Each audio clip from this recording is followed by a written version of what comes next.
তুমি নিজের মুখেই বলেছিলে আমি তোমাকে ভালোবাসি নিজের থেকেও বেশি। আমি করে নিয়েছিলাম তাই বিশ্বাস। তবে মাঝপথের তোমার পরিবর্তন দেখে আমি হতভম্ব, আমি হতাশ। আজ আমার এটা ভেবে কষ্ট হয় তোমার দেখানো ভালোবাসা পুরোটাই ছিল তোমার করা অভিনয়।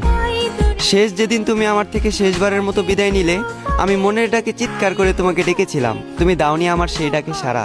মানতে হবে তুমি নিখুঁত একজন অভিনেত্রী, তোমার অভিনয়টা ছিল সেরা। আমার বিকল্পে হয়তো তোমার হাজার জন ছিল, তবে আমার জীবনে কেউ ছিল না শুধুমাত্র তুমি ছাড়া।